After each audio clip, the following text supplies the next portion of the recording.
Green হাউসের পক্ষ থেকে গোপাল ভাঁড়কে কেন্দ্র করে একটি নাটক আপনাদের সামনে পরিবেশন করতে চলেছি। নাটকের নাম গোপালের স্বর্গীয় দাওয়াত।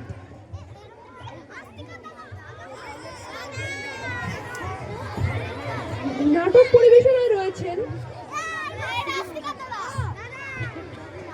রাজা সামন দাস 6-এ, মন্ত্রী বিশান ঘোষ 5-এ, পেটুক ব্রাহ্মণ পরমব্রত সরকার 5-এ, গোপাল ভাঁড় জেনেসা রয় 6D, বৈজ্ঞানিক আমির পাল 5B, সভাকবি আয়ুষ অধিকারী 6-এ, বৈদ্য MD জুনায়েদ হোসেন 5B, সেনাপতি শুভজিৎ সরকার 5C, দারোয়ান সাত্তকী বিশ্বাস 6-এ, দেবস্মিত ঘোষ 5B, পাখার হাওয়া আরিয়ান মণ্ডল 5-এ, দৃশ্য পরিবেশক ঋদ্ধিনাথ 5D।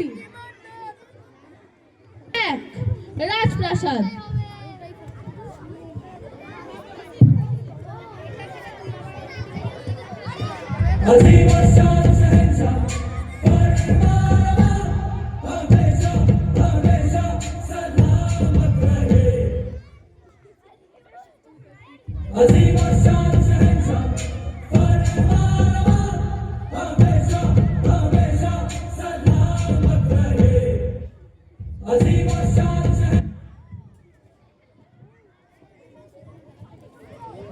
মহারাজ এ নিন।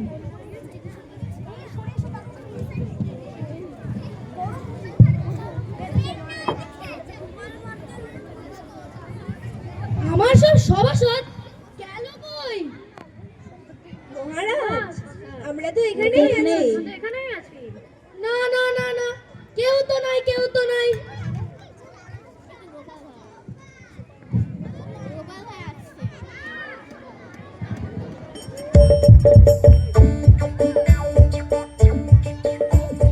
আসছে গোপাল, যাচ্ছে গোপাল,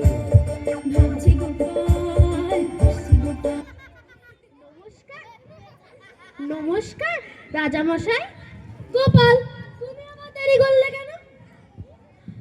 রাজা মশাই, আমার দেরি কারণ খুব গভীর। কি গভীর?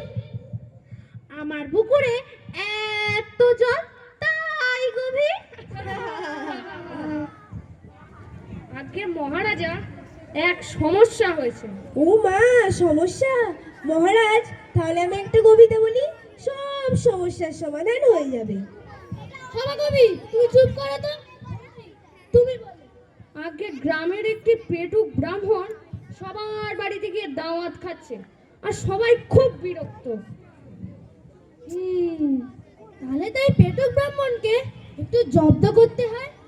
মহারাজা, আমি একটা গবেষণা করে একটি খিদে কমানোর যন্ত্র আবিষ্কার করি।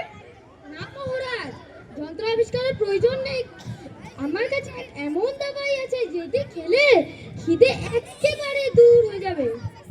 আপনি চিন্তা করবেন না মহারাজা, আমি এমন মার মারবো না সেই পেটুক ব্রাহ্মণকে, সে একেবারে গ্রাম ছেড়ে পালাবে।